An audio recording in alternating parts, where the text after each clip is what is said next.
What's going on, family? How you doing? This your main man, Uncle P, man. And listen, we got a great show for you today. But before we get into the show, I want to tell you who this show is brought to you by.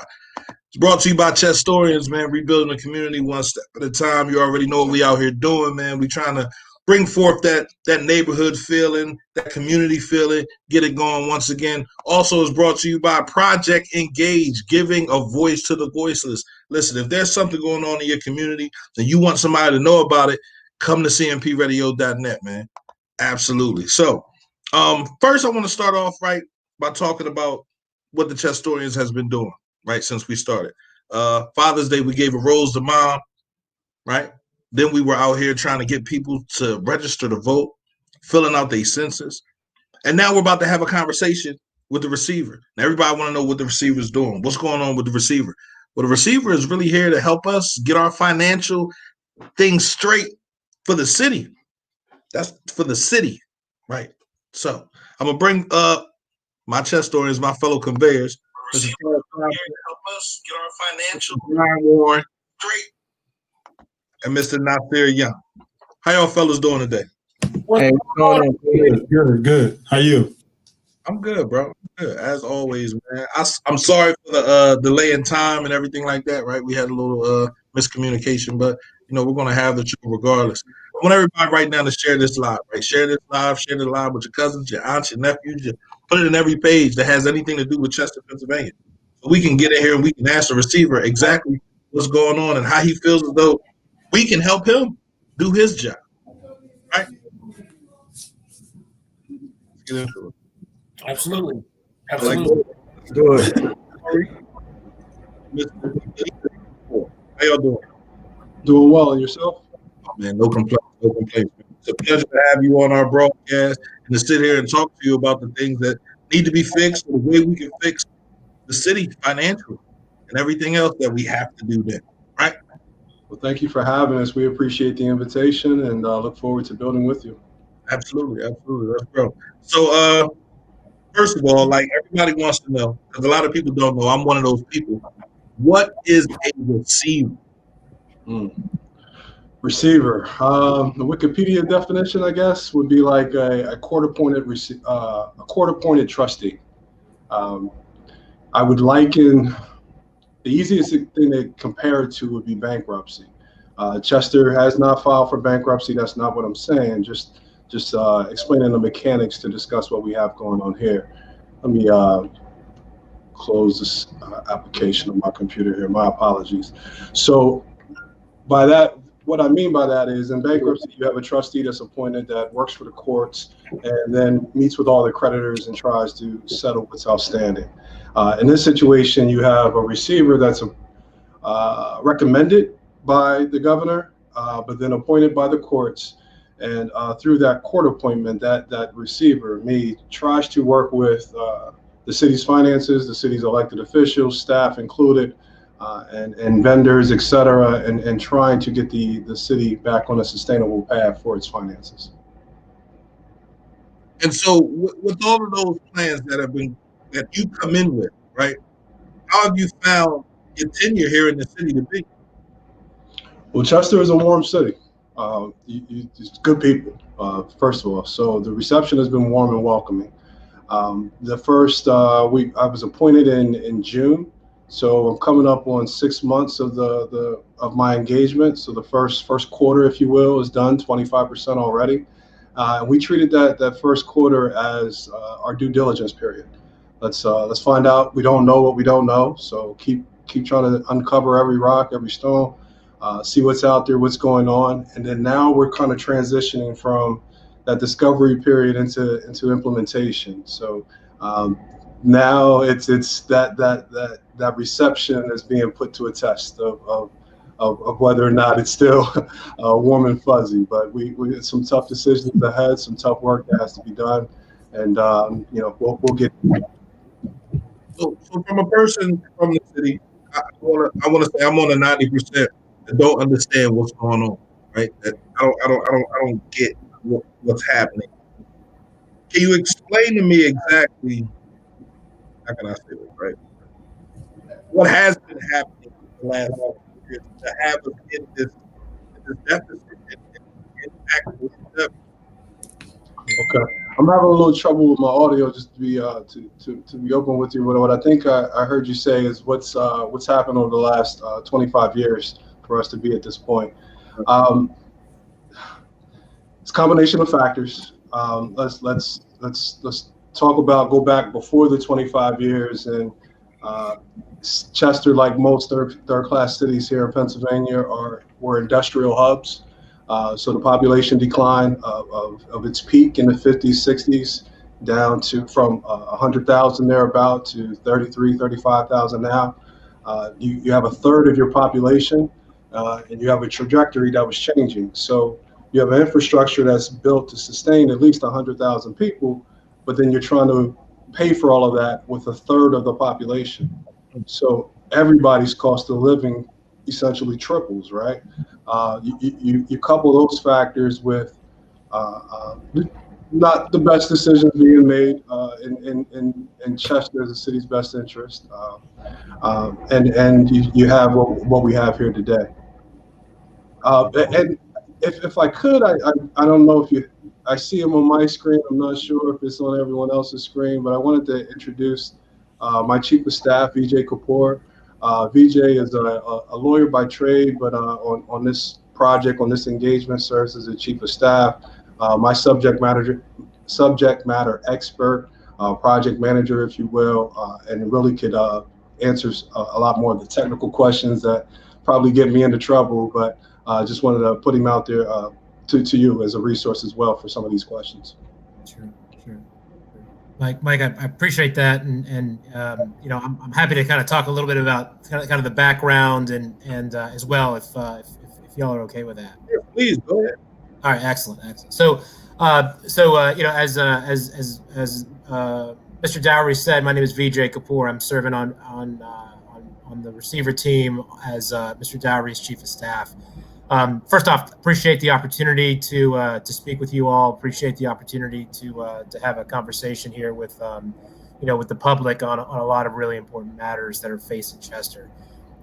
There's a lot that's been happening. As you mentioned, Chester has been under some form of like fiscal oversight for 25 years, right? And there's a new group coming in, right? That's us. And there's some legitimate questions about who are these people? How are they different? Right? That's probably a big question that a lot of folks have. What are they finding? And kind of more importantly, like, what are they planning to do? So, as Mike said, in terms of the receiver, receiver's actually pretty different than what it has been over the last 25 years. As soft-spoken as Mike is, he's got a fair amount more power than the coordinator, which that was a term for the previous groups. Under receivership, Chester's only the second city in Pennsylvania's history to go into receivership. And what receivership means is the receiver has a lot more power to really direct what the city does and to take a lot of steps that under the previous coordinator, they didn't have the power to do. So the Act 47 law is pretty important. And what a receiver does when the receiver first gets there is tries to put together what's called a recovery plan.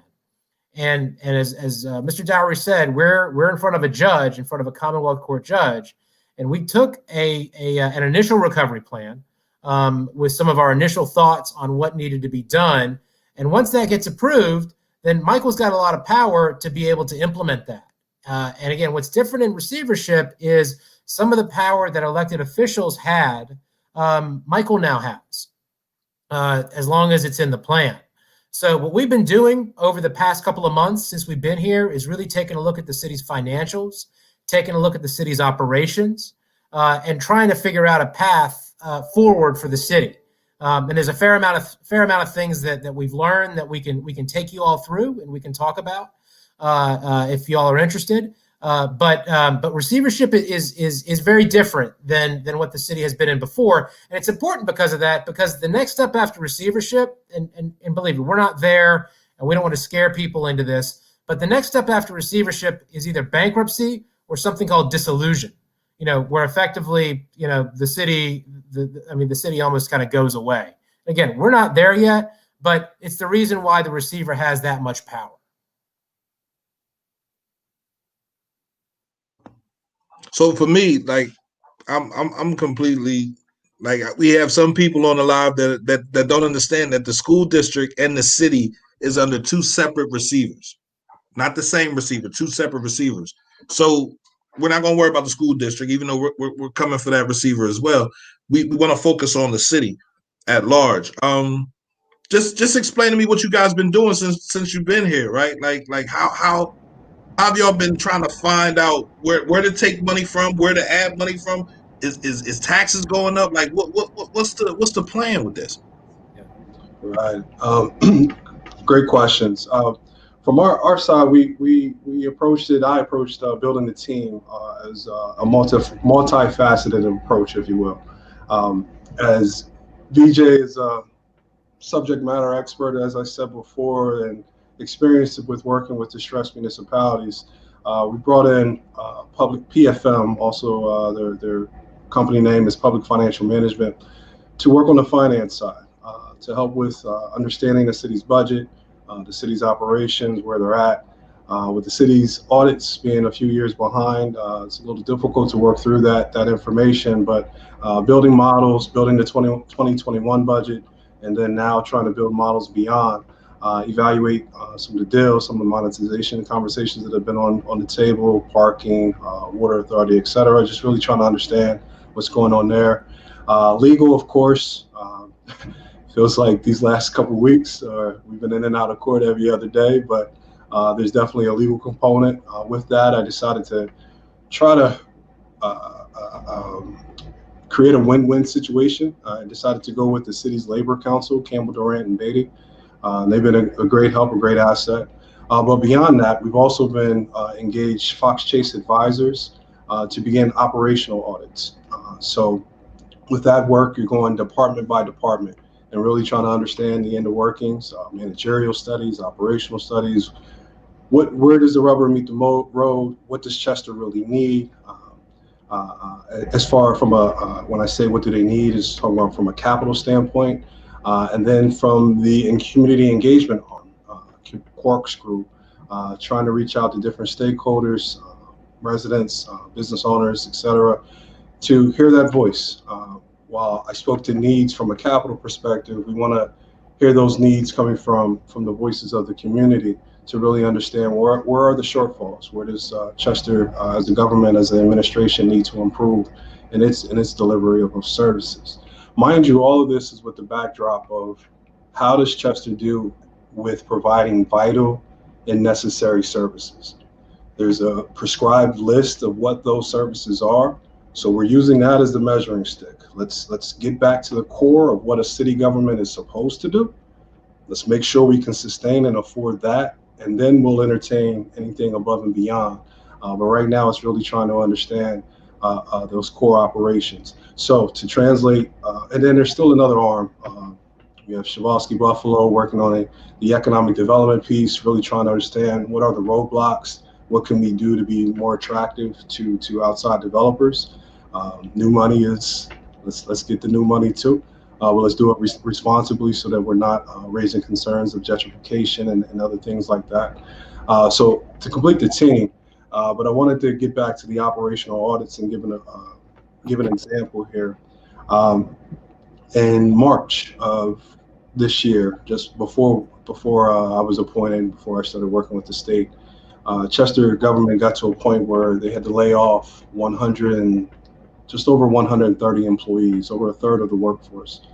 A big chunk of that was frontline workers. Now that was done for financial reasons, but it also was done, I'll say, under the cover of pandemic. So with the pandemic and so many things being shut down, additional frontline workers were laid off than probably what should have been.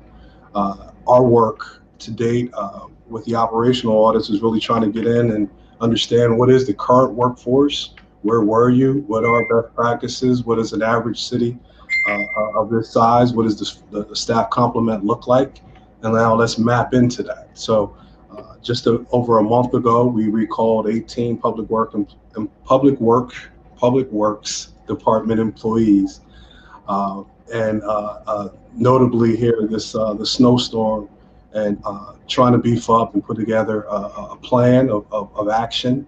We had to renegotiate our agreement with PennDOT. There was quite a few moving pieces that I can speak to in more detail. But point being was we needed to mobilize ahead of the winter season.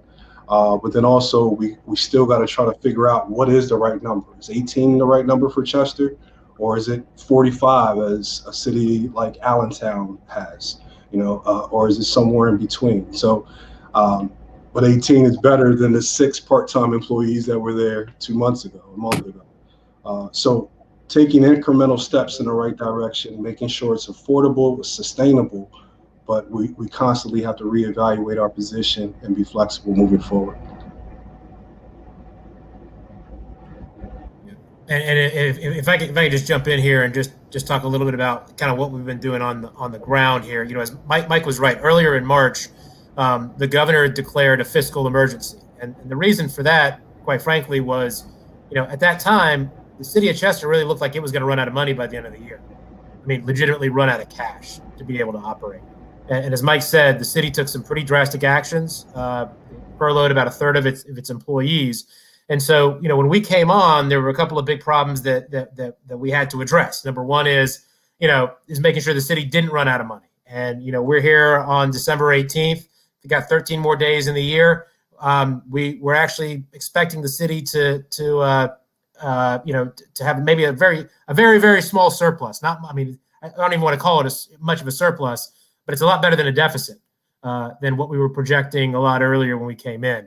The other really significant issue out there right now is we got a pension fund, a police pension fund, that's dangerously low, about running out of money potentially next year.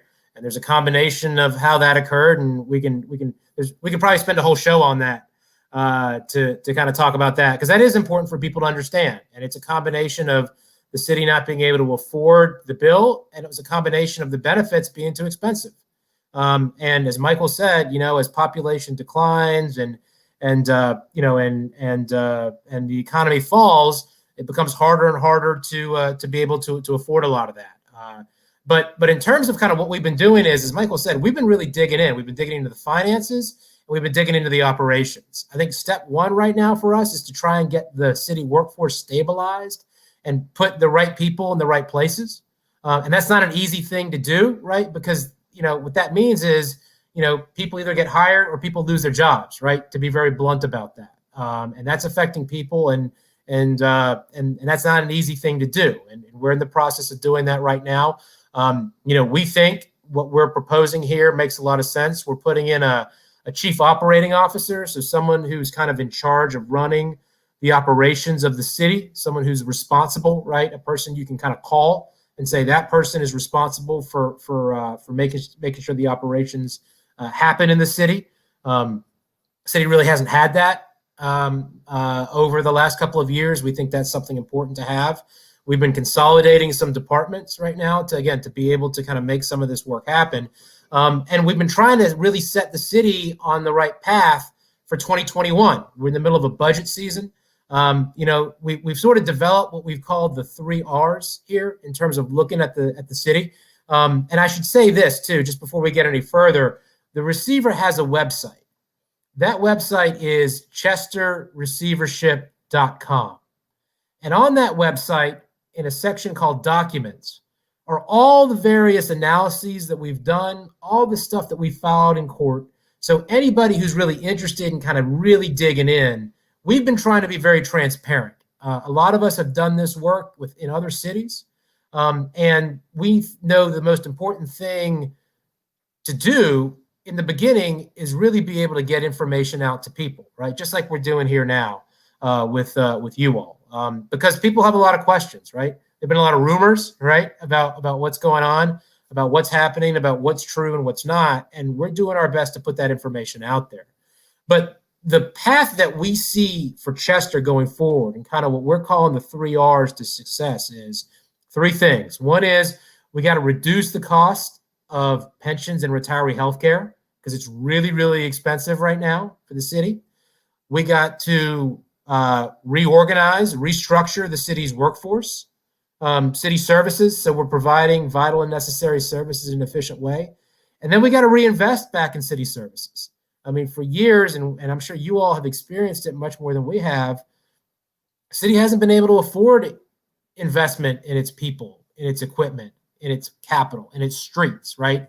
In a lot of things that are going out there, and you all are seeing that right now. So that's a lot right now. I know we've been talking through a fair amount of things. So I'll pause here and ask you all, again, obviously this is your show, but if there's any area you all want us to talk about or anything that we've kind of raised right now that you all want us to go into a little more detail. But there's a lot that we've been doing over the past couple of months, as Michael said. And again, we're trying to get our arms around everything. And we're at a point right now where we think we understand it and we're ready to move forward with some changes. Okay. Want me to jump in, P? Yeah, go ahead, Charles. Okay, how you doing, gentlemen? I first want to say welcome to Chester, and I thank you for coming in and being involved and getting engaged in our community. Community is very big to me, very big, and seeing the streets look better than they've looked in years that I've ever seen in a long time. So thank you for that. And I'm also loving the presence of the state police in our town. Even if it's just more for their presence and their patrolling to be seen, I think I'm appreciative of that. So I have three questions that I want to ask. The first one is, you talked about receivership, bankruptcy, and then dissolution. So you kind of didn't really discuss what that is. So for me, the Chestorian group and the city of Chester, can you explain what dissolution is so that we all have a thorough understanding? And again, I know that you saying that we're not there yet, right? We're not there yet, but can you explain what that process is? Yeah, let me jump there, and let me if you don't mind, I'll absolutely answer the question here. But I wanted to, just as you kind of kicked it off with the community, I wanted to share one quick story about this, if y'all don't mind, as we kind of came in there. And this is something that Mike is too humble to say, so I'll tell it for him. But you talked about kind of just the cleanliness of the streets, right, and just the appearance of the city, right, which makes a big difference. Well, I think you all may have remembered earlier this year, I think it was out by the Dollar Tree, the dollar store. There was one of these places where you could donate clothes. Yes. Right. And there was just, people ended up, I think, with COVID and everything, everyone was sort of, I think, cleaning out their closets. Yeah. Right. But it ended up being, it took up a fair amount of that parking lot over there. And that was something that Mike and I, we drove past every day, when we were coming into Chester, and Mike decided, look, we kind of talked about this and said, look, this is really kind of an eyesore. It's on the store's property. Let's just clean it up, right? And so we went and got a U-Haul pickup. We went out there, and of course it had rained the night before. Right. So everything was a mess. Right. But we went out and we started cleaning it up. And just as you talked about the Chester Pride earlier, there was a guy who just came up off the street, had some gloves, and said, "Can I help?" Right. And he spent the next 45 minutes just taking garbage cans and putting the stuff in. By the time we got the pickup truck loaded and took it off to the dump, it ended up being 995 pounds. It was half a ton of clothes out there. But I think, from our perspective as the receiver's end, I think the way the city looks, right, the way people feel about the city, it matters, right? We deal a lot with the financials and the operations, but we're not forgetting that there are people who live in the city, right? And there are people who have a lot of pride in the city. Not only you all, but others out there as well. And that's critically important to us. So to answer your question, right, so to talk about kind of disillusion and bankruptcy and all that. And so first off, let me just say, not only are we not there yet, we're not close to being there in terms of dissolution. Okay. And so again, there's a lot of issues that Chester's facing. We don't want to overstate them and cause a bunch of panic over here. Is the situation serious? Yes, it is. And we'll talk about it. But effectively what that means is, is once you get to a point of either bankruptcy where the city really can't afford to pay its bills and provide its operations, or disillusion, which is kind of the similar idea. What that really means is, like, you're not able to be viable as a city, right? You're just not able to pay for a basic level of services. And in that case, what happens is, both in bankruptcy as well as in the dissolution area, again, if you ever get there, and we're far from that, what it essentially means is, the elected officials would lose even more power than what you would have. And, rather than a receiver, you'd have someone that's almost like, I always want to call it like a super receiver, right? That would really almost have kind of absolute full control over kind of providing services and deciding how all that is done. So I think on our end, that is a long way away. The receiver, when the receiver is appointed, as Michael said, you're appointed for an initial 2-year term, right? So that it was done in June of this year of 2020. So that would be June of 2022. But again, there's a fair amount that needs to be done in between, and there's a lot of stuff that we're starting to work on now. Again, with the budget, that we can talk a little bit about what's in there, because I think that's important to people. Because there is a tax increase in there. I want to be very honest with you. It's something we wanted to avoid, but as a result of what the law is, which requires the taxes to be done a certain way, and residents and commuters to be treated similar, that's something that we had to do as part of this budget. So if y'all would like to, we can kind of talk you through a little bit of what's happening in the budget, because that's sort of like what's happening sort of immediate, and I think stuff that's going to be hitting people's pocketbooks and people seeing things coming up in the next couple of weeks. Sure. All right.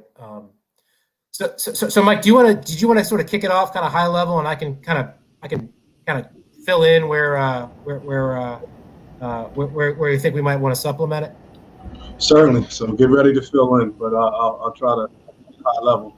BJ already spoke to the major change on the revenue side that we're implementing. There are changes all over on the revenue side as you're dealing with the new normal.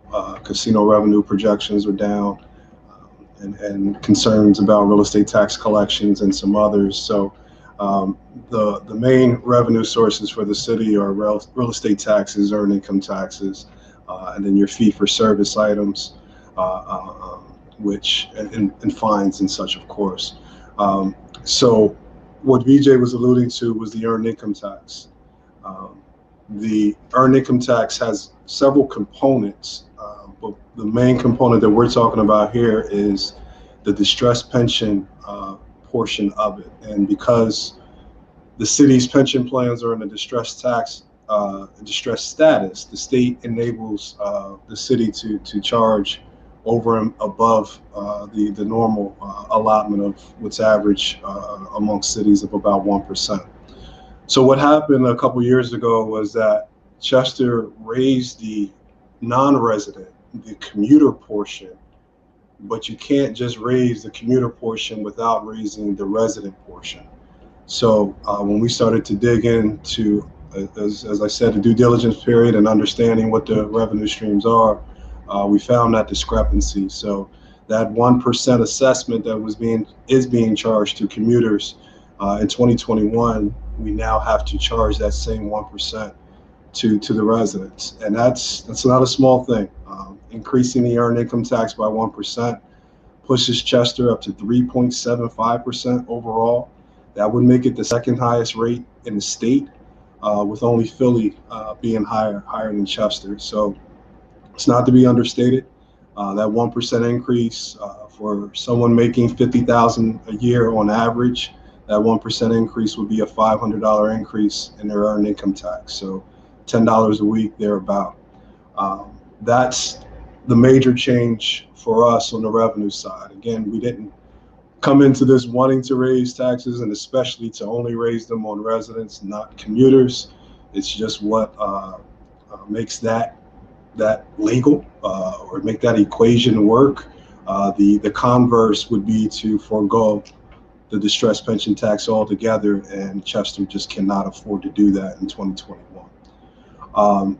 On the expense side, there's a lot of restructuring. If I could summarize it, I would say it's moving dollars from management over to frontline workers. So there are still about we're still working through the budgeting process, but I would say at this point there still are about 6 or 7 positions that are being eliminated. But you compare that 6 or 7 management positions that are being eliminated compared to the roughly 20, 25 frontline workers, 18 in public works and another 7 thereabout in L&I, license and inspections, which essentially is the city's codes department. So like I said, 6 or 7 management positions being eliminated, 20 to 25 frontline workers being brought back.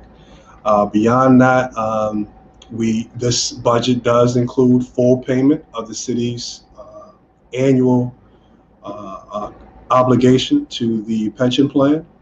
The city has not made its full payment in probably close to 10 years.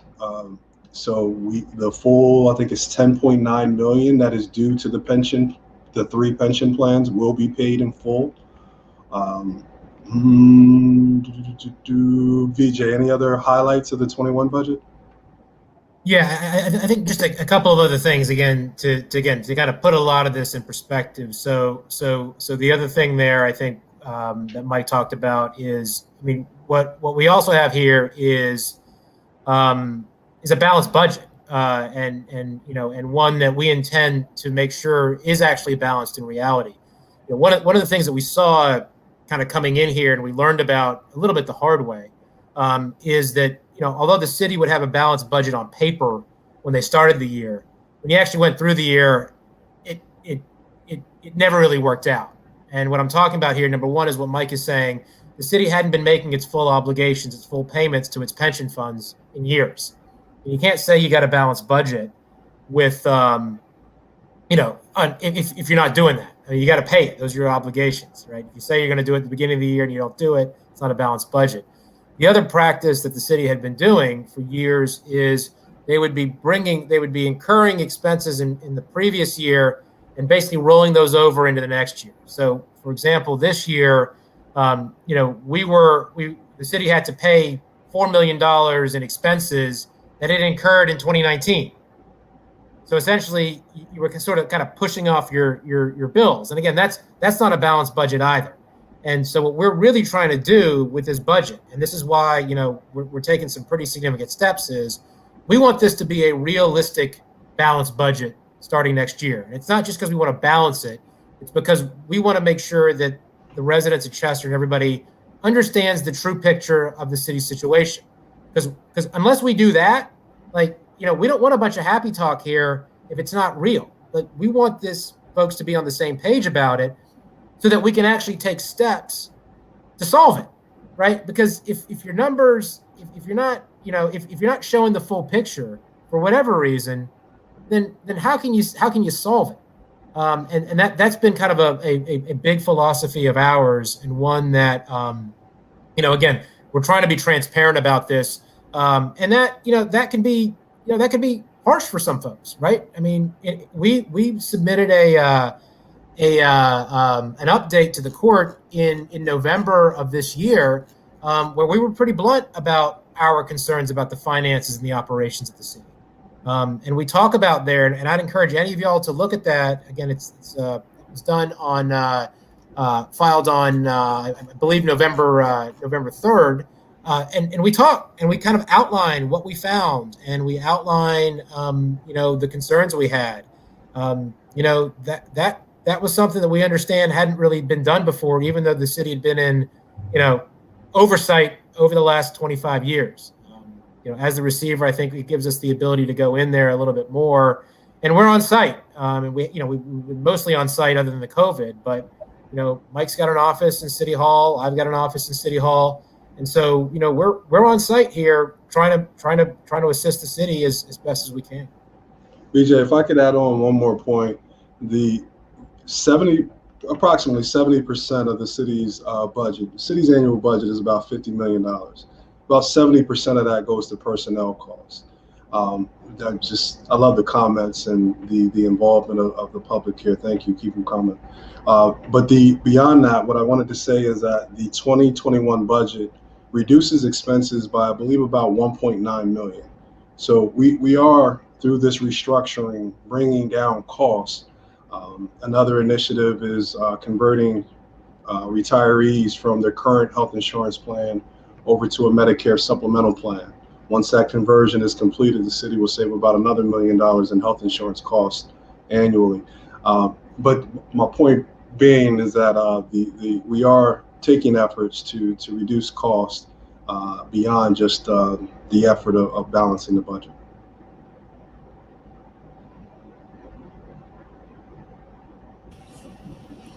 So my second question, and let me just say this too. I really appreciate the transparency.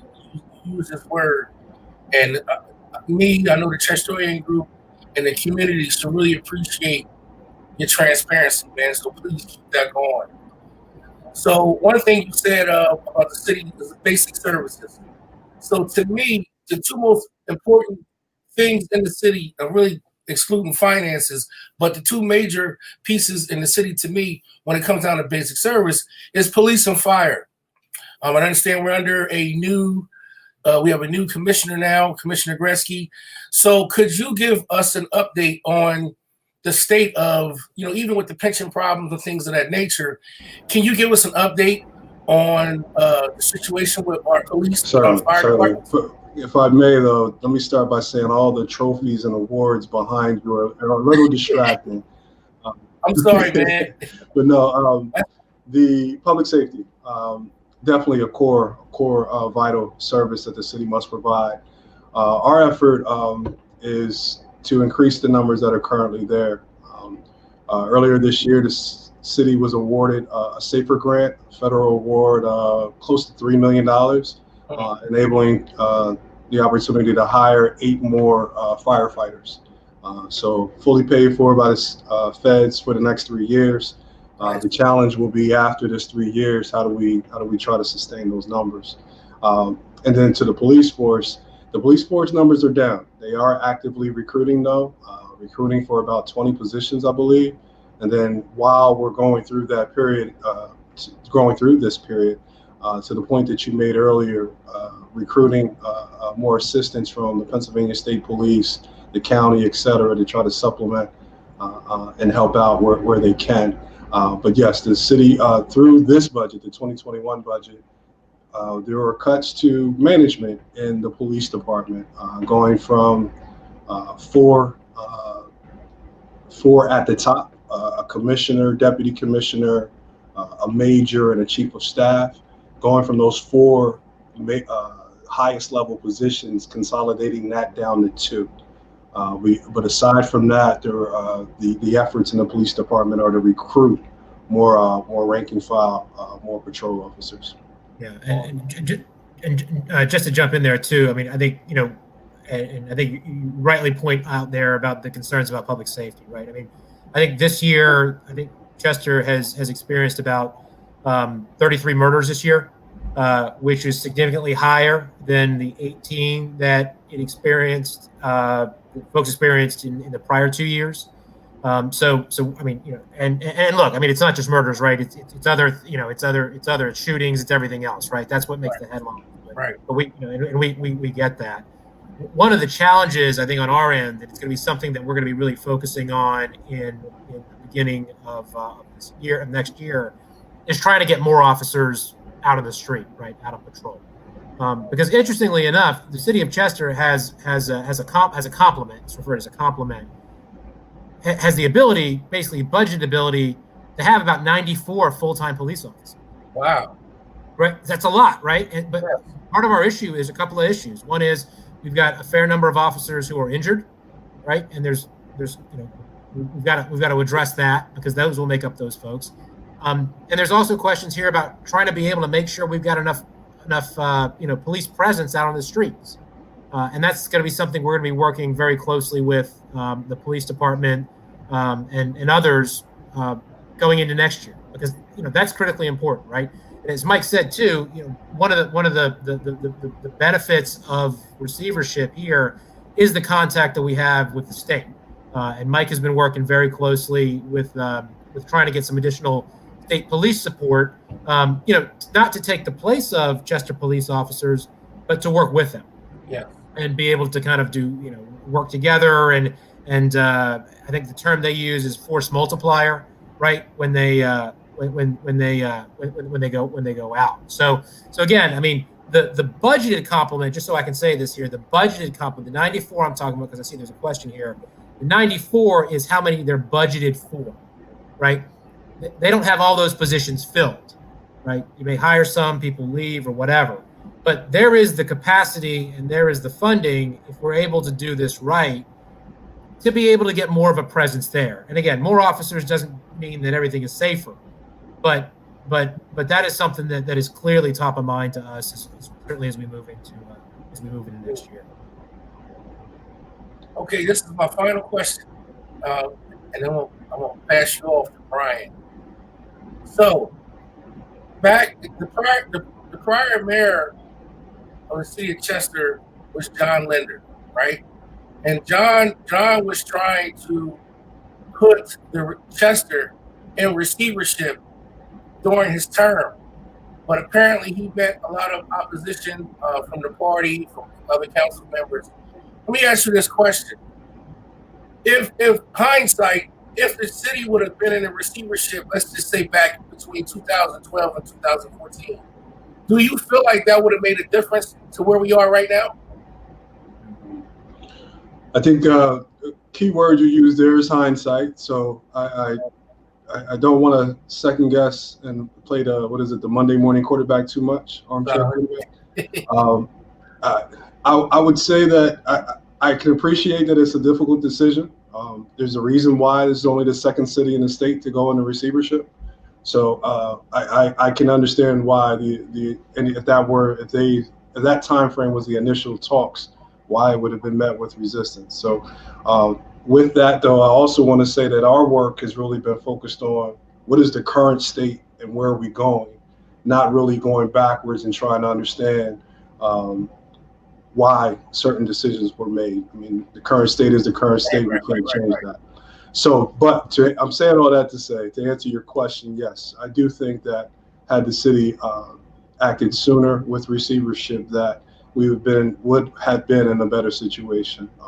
Would have given us a little more of a runway time to work with, perhaps some more resources. The pension fund would not be to the severe state that it is today. There's a couple factors that would be different. At the same time, you take advantage of the current situation, and perhaps now we have more leverage than we would have ever had to go to the retirees and figure out how do we fix this, So, to answer your question, though, I think it could have helped, but in the end, we are where we are. Gotcha. All right. There was a quick question, I'm sorry, Brian, but on the side about the budget, our copy, our draft 2021 budget is available on our website, chesterreceivership.com. Awesome. Good afternoon, fellas, and welcome, and thank you once again for taking this time out. I was actually going to ask that Mike about that the city budget, just because I'd seen it in the comments. But I got a couple questions that I just want to ask, and I'll go over it, and I'll present them, and then you guys can add, speak about it or elaborate if you like. The VJ spoke about the COO. Isn't that essential? And I'm just asking from a resident and from a Chestorian, isn't that essentially the chief of staff? And that you don't have to answer that right now, but that's one of my questions: isn't that position already presented in the city? And also, how do we compare to other places that you guys have been or that you have seen? And how long do you possibly believe that it could take to turn things around? Time out.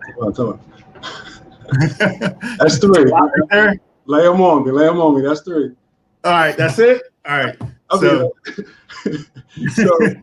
before I lose track, okay. The chief of staff. Yes, the COO is very comparable to that.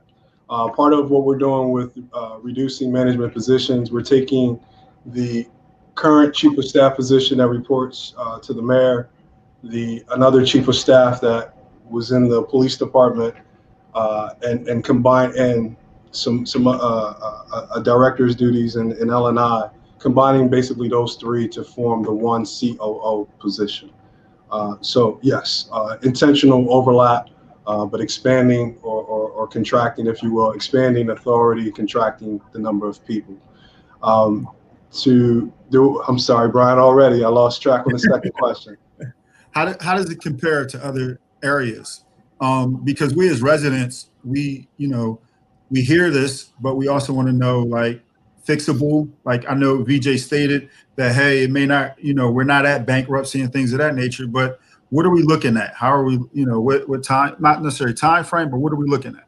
Right. So comparison, the main thing I would compare, aside from just the heavy politics, there's a lot of politics in Chester, but that aside, that's probably just some color commentary aside. Structural differences are the commission form of government. Chester is very unique in its style of government, where an elected official is essentially responsible for a city department. So you have a council member functioning as a department head. In most cities, a council member is that relationship between the community and the city government, city administration. But to go a step further and be responsible for a particular aspect of city operation, that's unusual. How often do you really examine the resumes of your elected officials to see if they're qualified to serve as your finance director or your public works director? And then what happens the following year, every January, when they reorganize, and the person who used to be in charge of finance is now in charge of Parks and Rec? So that's unique, certainly, and not obviously not without its challenges. So that's the one. Those two things are what I would point out is the most unique that I've seen here. VJ, would your experiences? And also financially, I was talking also financially too, Mike. Oh, yeah. State. State is the severity. I've never seen a police pension fund with 3% funding. Distress status starts at around 70%. So to be at 3% funding is, are we going to make it through the next month? Kind of a conversation. I've never seen that before. VJ, you wanna elaborate? Yeah, and again, Brian, it's a great question, and just by way of my background is, I work with a lot of cities. I used to be an attorney. I'm a consultant now, and I work with a lot of Pennsylvania cities: Allentown, Bethlehem, Easton. A lot of places. So I've gotten a lot of perspectives, and I agree with Mike here. I mean, I think the severity that you have here in Chester is, it's real. It really is. And we don't want to harp on this, right? Because, there's been enough negativity, right, that talks about it. But, yep. but it also, the idea that somehow here's the weird thing, right? The city of Chester has been in financial oversight for 25 years. So I bet there's a lot of people saying, all right, well, what's another year, right? They could be in there for 26 years. And I think it's sort of lulled people into this kind of feeling of almost like safety that, oh, it'll always get by. And we have to be very honest with you. Like that's first off, that's not the approach we're taking. And that's not what we're seeing. I think the reason you've got a receiver at this point is, you were almost about to run out of money. It was bad previously, but it wasn't this bad. You've got a pension fund that is in real significantly bad shape, as Mike said. And I've never seen one, and I've done work around the country in this particularly bad shape. So, the challenges are very real. But we shouldn't use that, in my mind, as an excuse to say, all right, well, you throw our hands up and what is there to do? Right. We don't have any like magic wands over here as the receiver. We've got a lot of ideas that we think will get the city back on its feet. But fundamentally, it starts with, providing basic services that you can actually afford.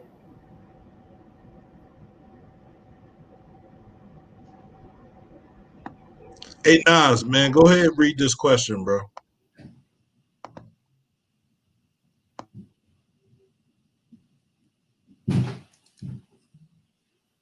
Nas, you're muted, right? My bad. I didn't realize I was muted. All right, here we go. It says, yes, elected officials should not be directors because they do not have the knowledge to do the jobs effectively. Elected officials are elected because they're popular in Chester, not because they know. Elected officials should be just the voice of the people. Directors should be those that have degrees and or experience in the field and consult with the elected officials. Yeah, and so let me just put one thing out there too, just so folks understand. The receiver has a lot of power. The receiver also has limits in the law. One of the limits in the law is the receiver cannot unilaterally change the form of government. So if folks are looking to us to say, we know you have concerns about it, why don't you change it?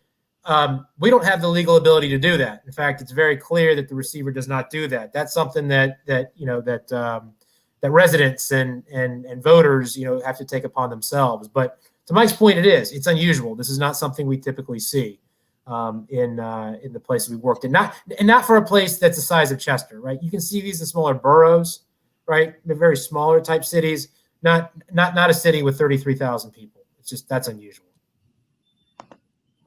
Listen, man, we got people on here commenting left and right. I hate to say we almost at an hour, but, I want you guys to come back. I want you guys to feel as freely to come back as often as you want to, whenever you want to. If you want to do it a weekly situation and talk to the people, because this is where communication begins. We begin to talk to each other, and people have a better understanding of everything that's going on. I don't think anybody's fighting what you guys have been saying, but, is what they've known for the last 25 to 35 years, right? And you're coming in teaching them something new and showing them, oh, listen, you got this pot over here. It might cook stew, but it's not a stew pot, right? This is for making steak. So let's move that over there. And I know that don't, but that's how I see it, right? Yeah. Go ahead. Now, wait a second, Pete, because they've been on for an hour, but they got an hour of questioning left from me. Yeah, they do. They definitely do. No, but I do have a few questions, gentlemen. And I'm big on opening up a book and trying to find the answer, right? So there's a book I'm reading now. It's called Managing Local Government. And there's a quote in there, and it basically says that most constituents nowadays expect more and pay less.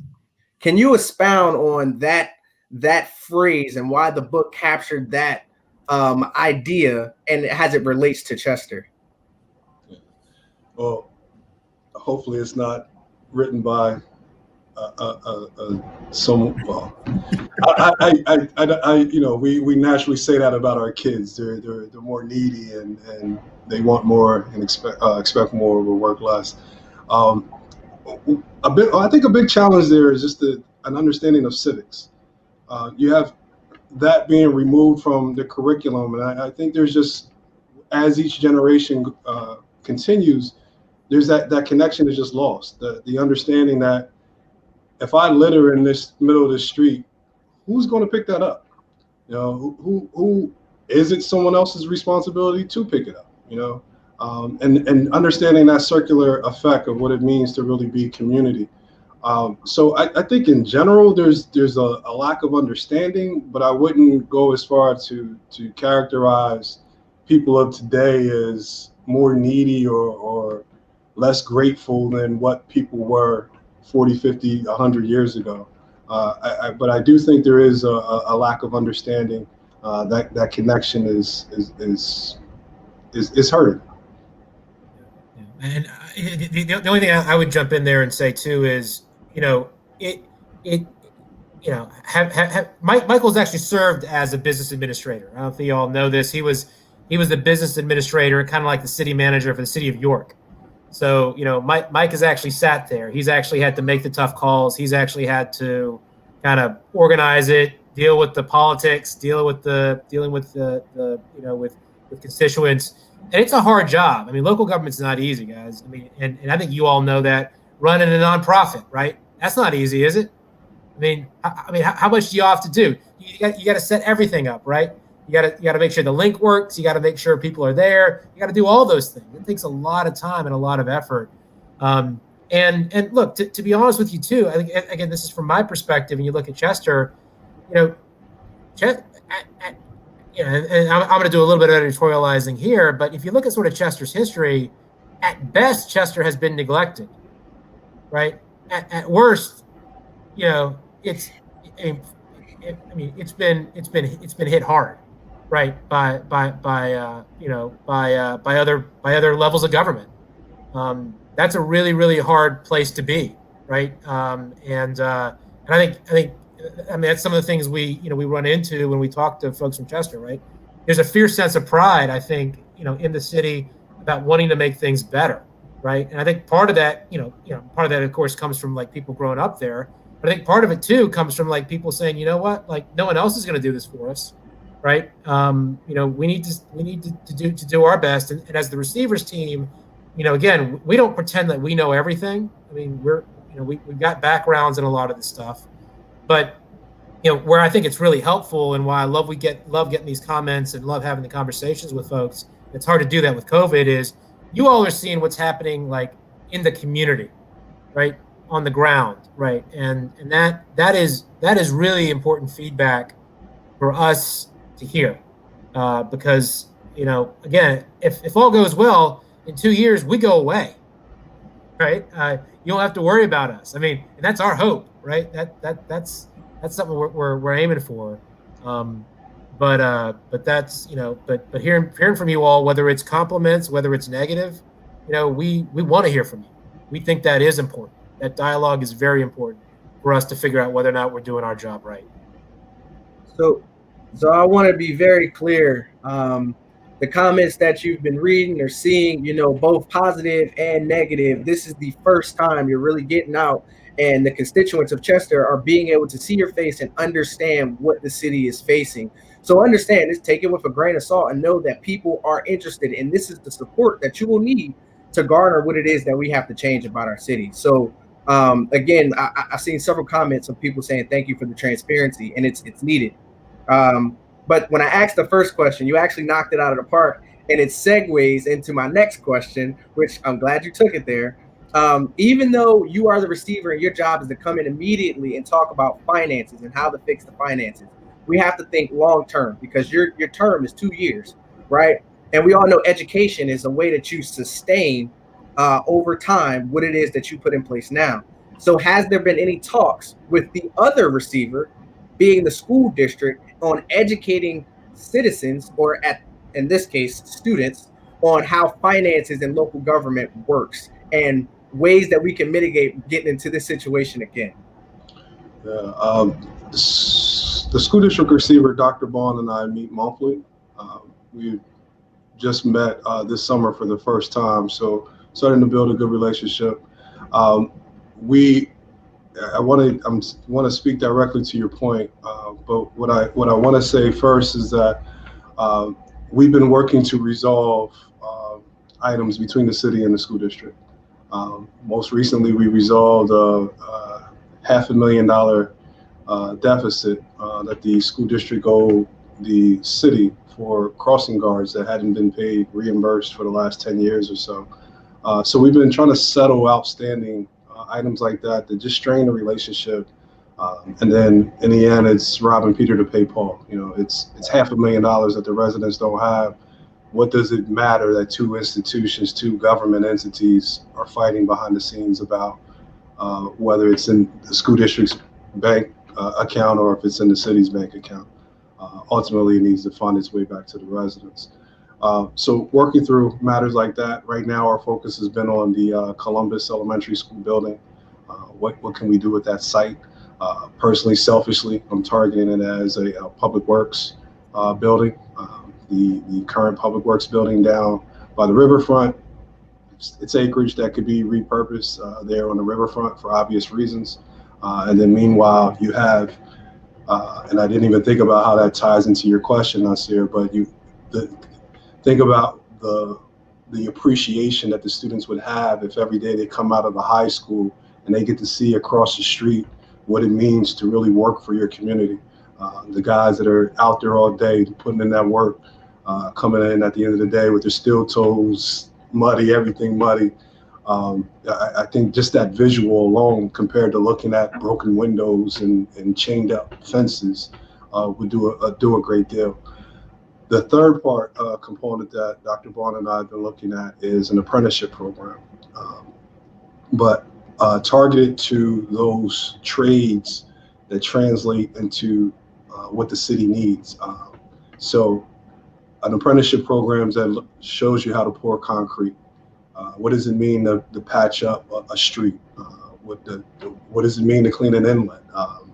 Those public works trades beyond, cutting grass, where it doesn't take much to cut grass. I mean, really, those trades.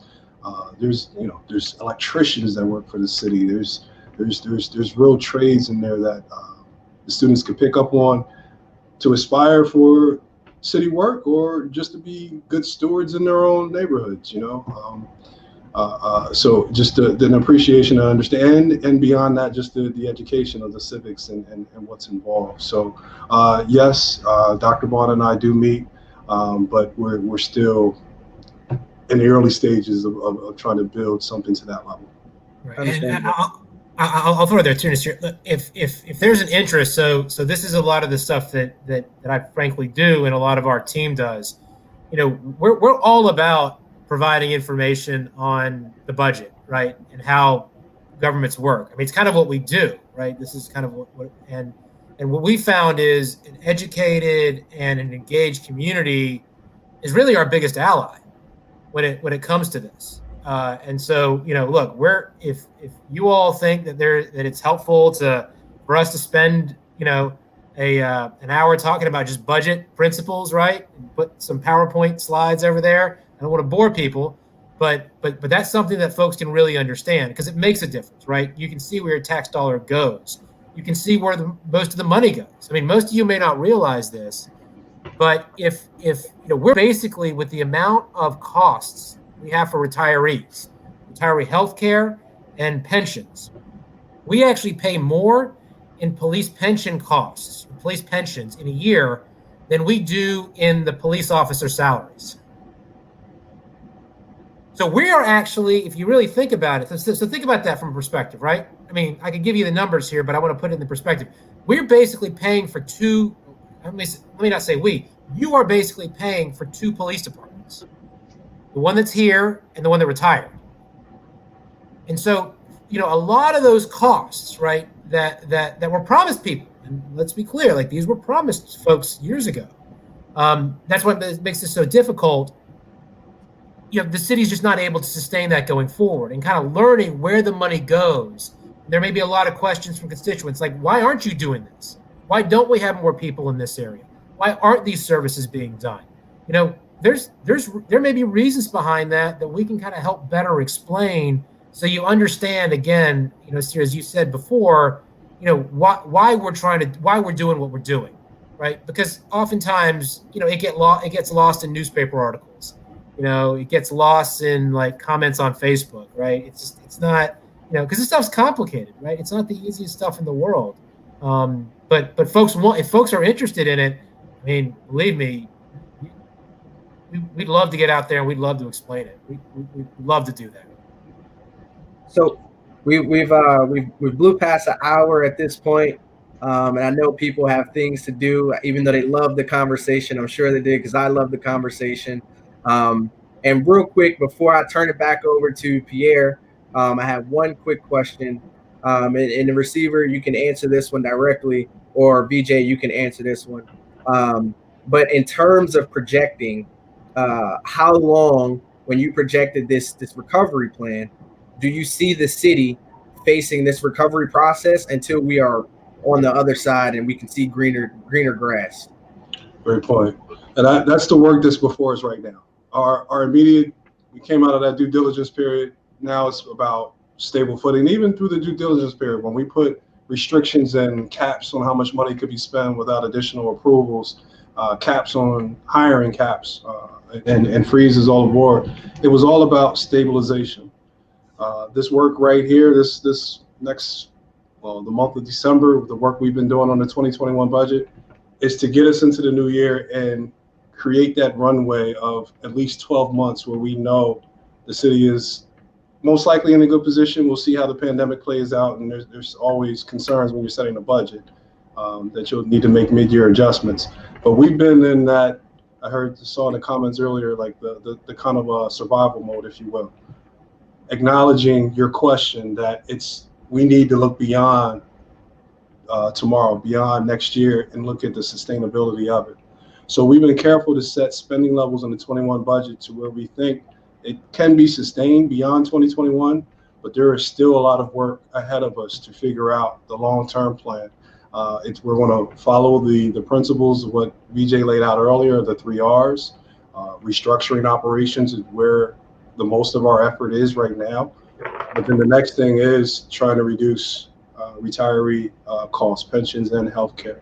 And the next effort after that is the reinvesting into the city. But as we work through those 3 R's, yes, we are now shifting into that long-term focus. So now it's not about the pension plan running out of money next month, but now it's how do we sustain it for the life of the retirees, for the active employees that will eventually retire.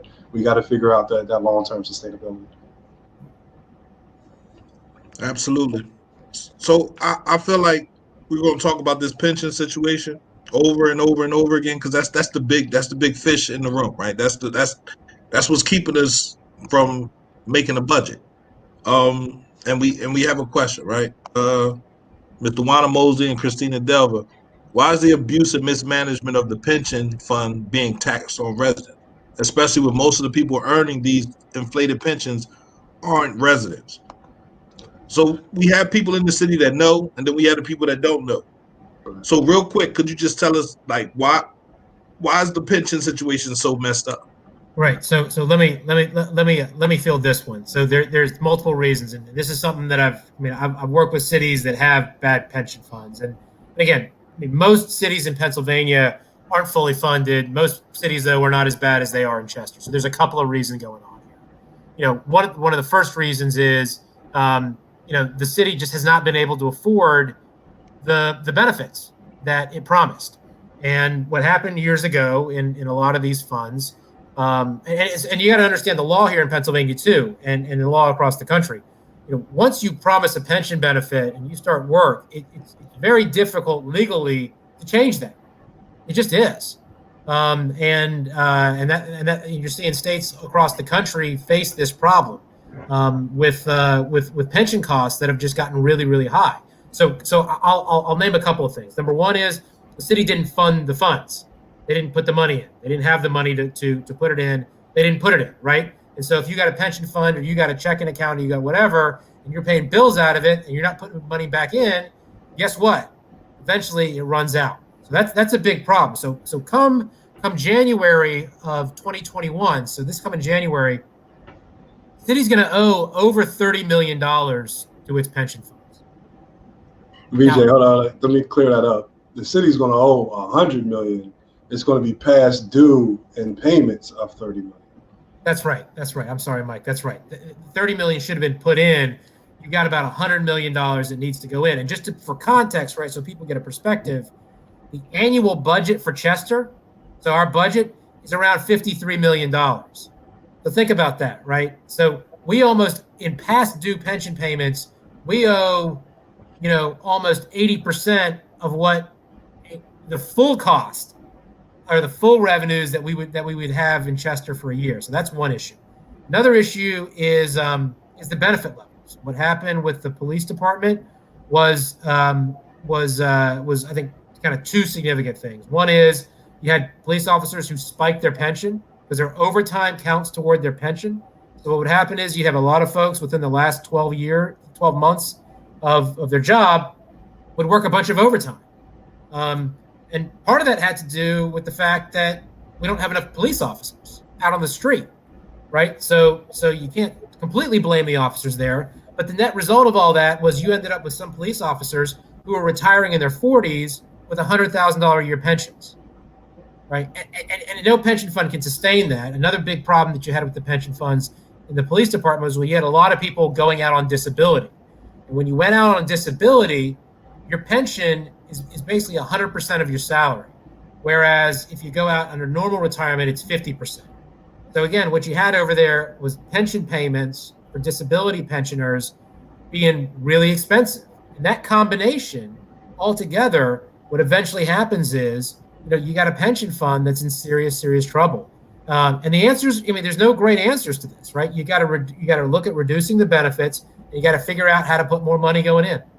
So has there been talks of changing the pension fund to a contribution-based 401k? Sounds illegal. So in Pennsylvania, for police officers, you're actually not able to do that. They've got to have what's referred to as a defined benefit plan. But what you can do is you can certainly change the at least for new hires, new benefits. And that was done.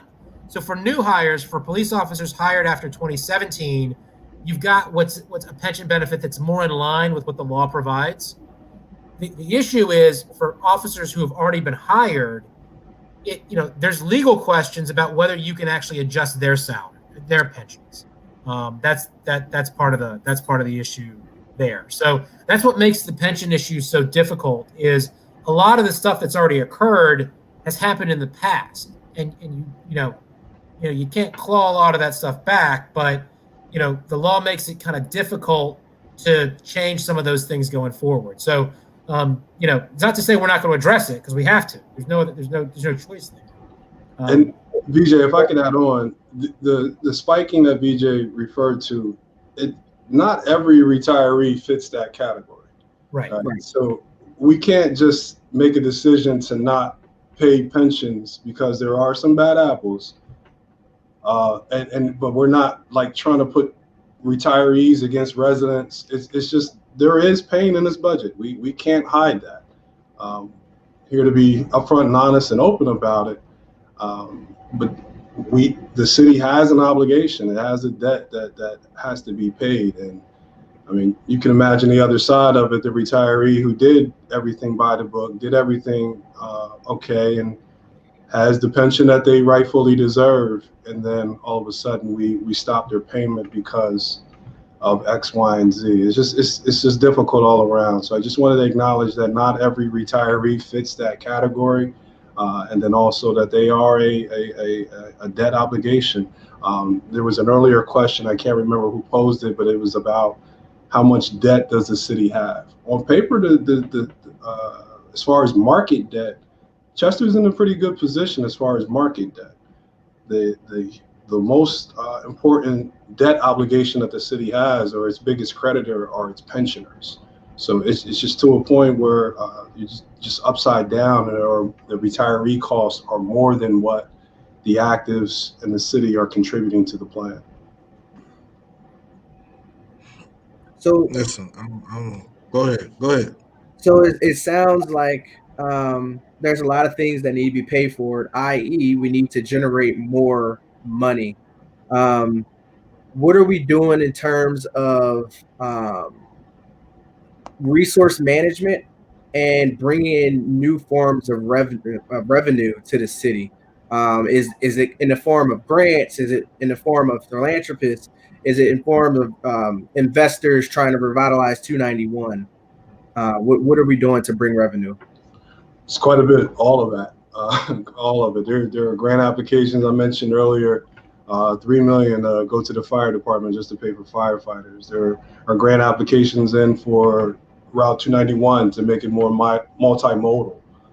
So it'd be better for pedestrians to get down to the riverfront, to the parks, and also to integrate some of that economic development into the city. There are quite a few grants that are being pursued, but we can't really bank our plans just on that alone. But economic development, community development are something that seriously need to be pursued and active and heavily. Just again, back to receivership, we're focused on those basic and vital services and making sure that the city is able to meet those obligations. Getting into economic and community development, I'm not saying that it's not something we're not paying attention to. We know it's needed, and we're trying to build some of those that infrastructure, if you will, identify what are the impediments to development and what can we do as an administration to better foster that development.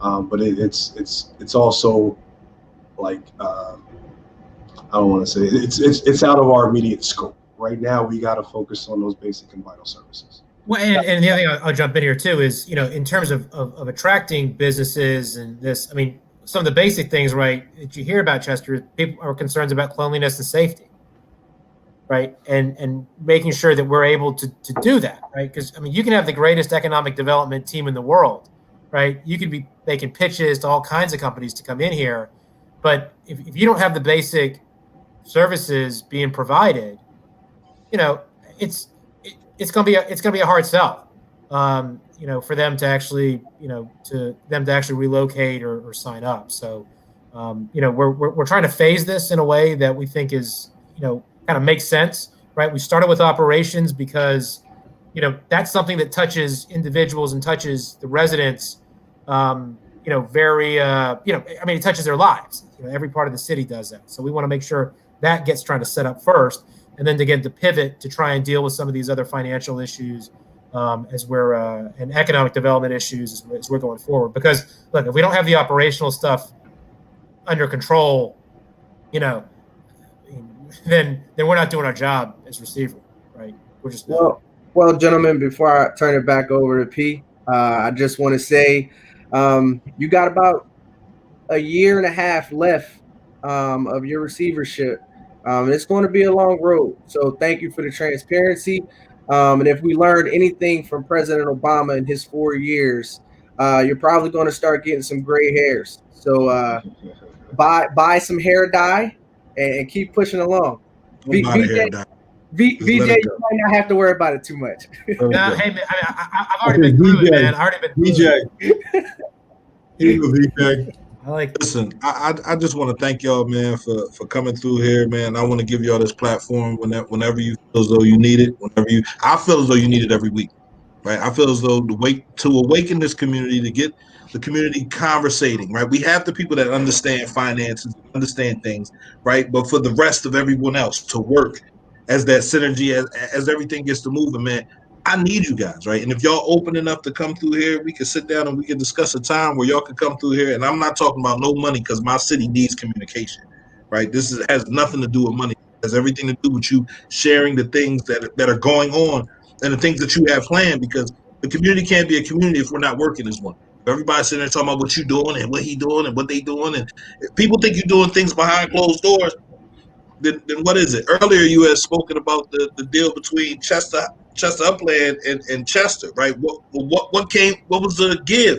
What did Chester Upland have to give the city to be forgiven on $500,000? I don't need to know that now, but I think that's something that needs to come out. You know what I mean? Or you need to say something about that. I would like to know, because it had to have been something, right? Because you're not just going to forgive the debt for nothing, right? You're robbing people to pay Paul. So give me something that I can use later on at a different stage to make money for the city. So I get that. I understand that completely, right? So with everything that's going on, man, I want to thank you guys for taking time out of your day to talk to us whenever you need it, whenever you want the station, man. We're here. The people will be here. I think we had 72 people on here. And out of those 72 people, they are all left and they came back, but they were here to get the knowledge from you guys. So I thank y'all. Yeah. Weekly updates frequent, right? We appreciate the platform.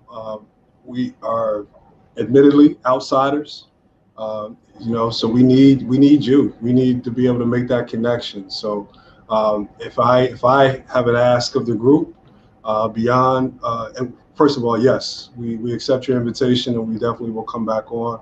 But beyond that, if there are other mediums, events, or this COVID has everything so jacked up, but we need help on how we connect with the community. So I'm being open and honest that we don't know who we don't know, and who we need to connect with. So if you could be of any assistance in that arena, we greatly appreciate it.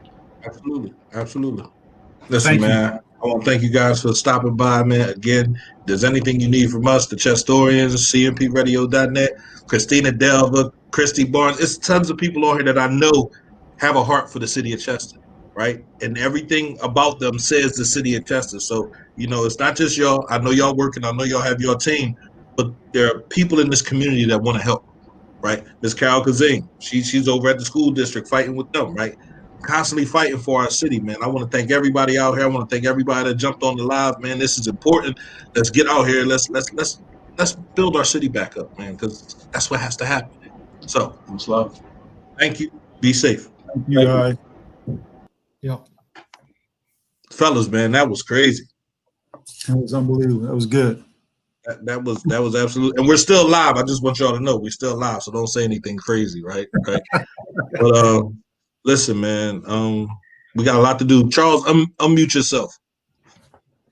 You shouldn't have muted me in the I had first to place. mute you. You ain't hear that background noise going on in the background? He's always doing stuff. That's what I do. That's what I do.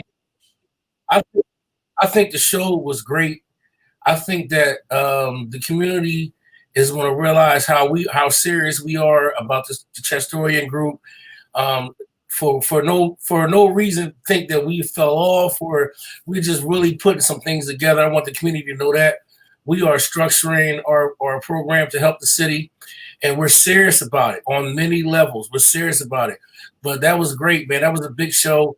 Love Mike, man. Listen, Mike is so transparent. And if it wasn't for Mike and our show right now and what we're doing, CMP and Chestorians, like learning how government works will make our community make great choices. And I'm going to leave it at that. You know what I'm saying?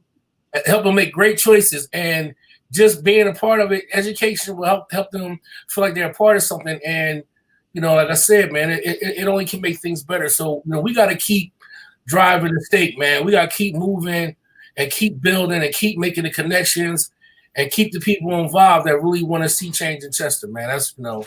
Yeah, Leslie, she's always helping out, man. Like it's not just us four guys, man. We have a woman that's on the team, and you know the guys they keep getting on me, but you know I feel like we need a female conveyor, but I'm not gonna say anything. I'm gonna let that go.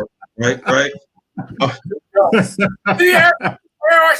I gotta get the people they on here, so I'm gonna get them to, you know, help me out a little bit.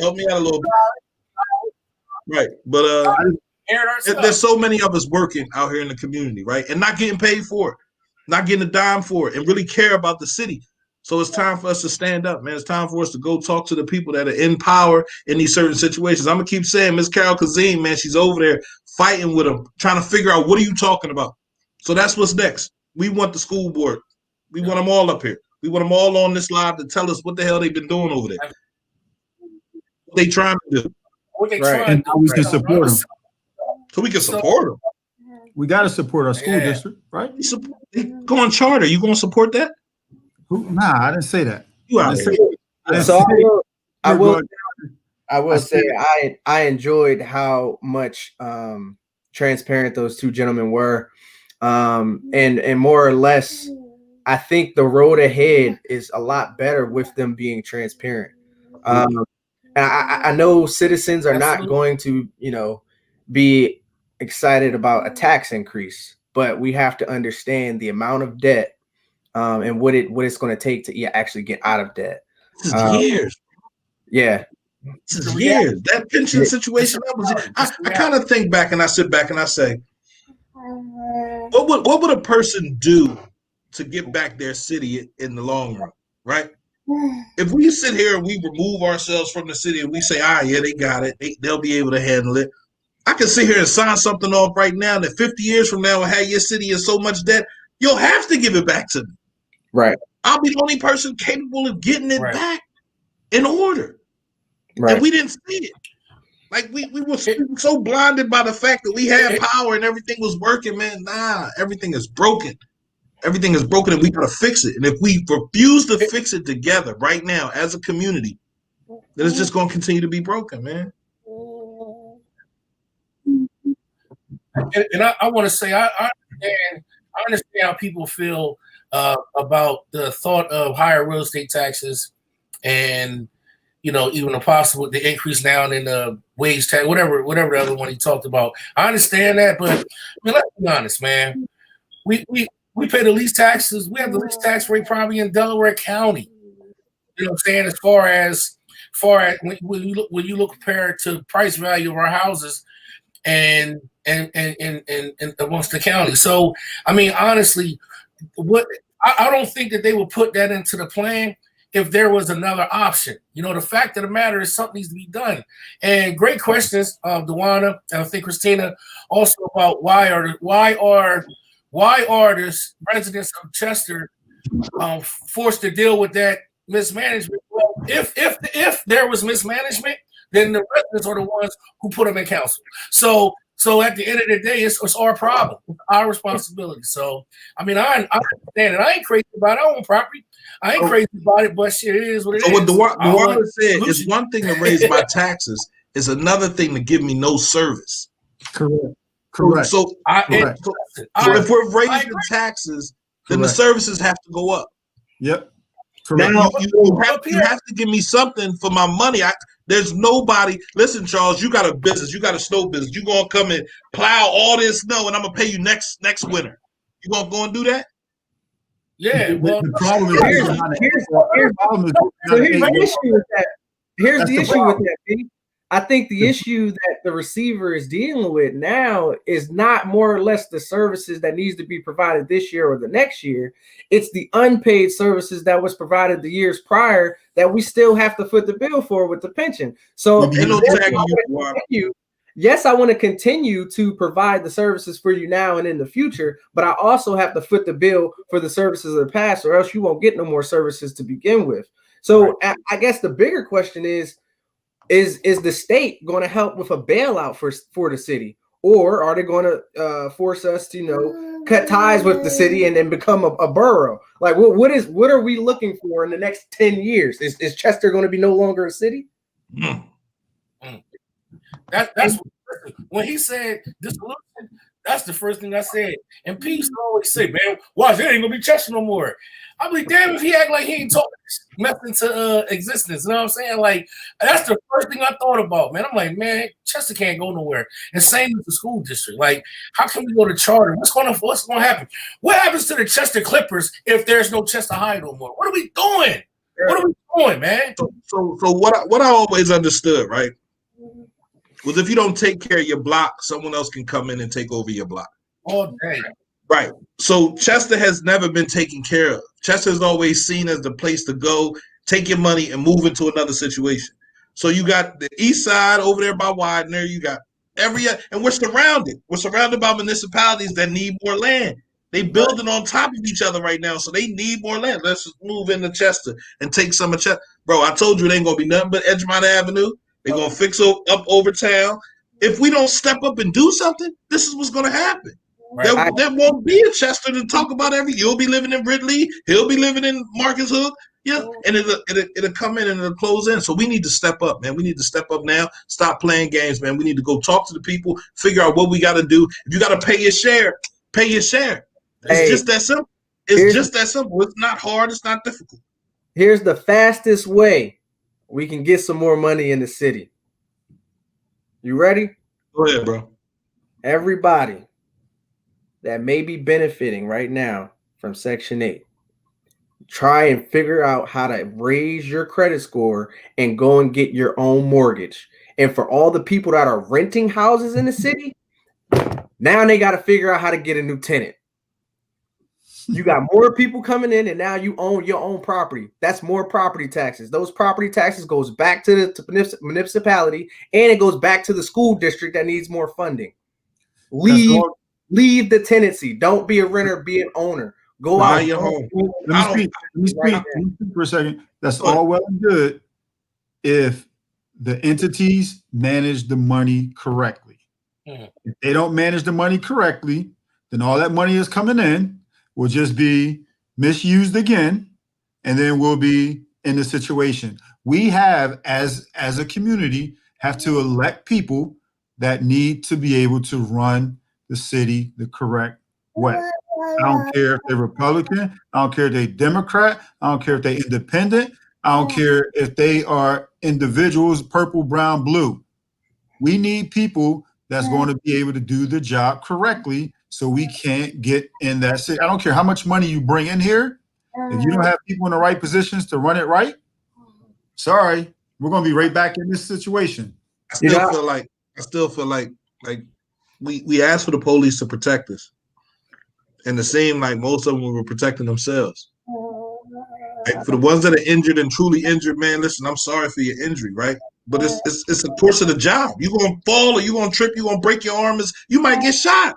That's the job that you signed up for. It's funny that we're having issues with the pension because the military recently had issues with their pension and we switched it. The pension for the longest was the high 3 system. You work your 20 or not work, you serve your 20 years.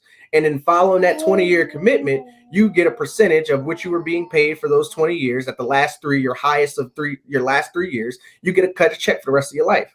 Well, that's changed now. It's a 401k based system. So I have to contribute to, that's why I asked the question, right? So state legislation hasn't caught up with federal legislation as it relates to the military, but that's an adjustment that needs to happen. Now, with that, you need to pay your employees more money so they can have more money to contribute to the 401k. But then you don't run into the issue of overlapping pension compensation. Dewada Mosley, Christina Delva, listen, this is the conversation that I feel like I need some females to help me with. We need to have another show where we understand. Nasir, I need you on this show, man. Like there's no moment inside of CMPRadio.net where I'm not trying to educate my people, right? I'm learning. Listen, I'm learning. I don't know it all, and I don't want to know it all. But I surround myself with people that have a little bit of knowledge about every little situation. We need to step the fuck up, bro. And yes, I cuss because that's what the fuck I do. We need to step the fuck up. We need to step the fuck out. So listen, I want the school board. I don't know how we gonna do that. They ain't gonna talk to me. They don't like me. But I'm gonna try to talk to some people and finagle that situation. Chestorian talking to the school board and the receiver. And let's find out what their true options are. The superintendent, the school board, the receiver, and a couple other people. I'm on Christmas break now till January, so let me know. You already know I got y'all, man. I love y'all. I'm telling y'all this from the bottom of my heart, man. Be safe out there. Be aware of your surroundings. And remember, always walk in love and peace, man. Anything y'all want to say before we out of here?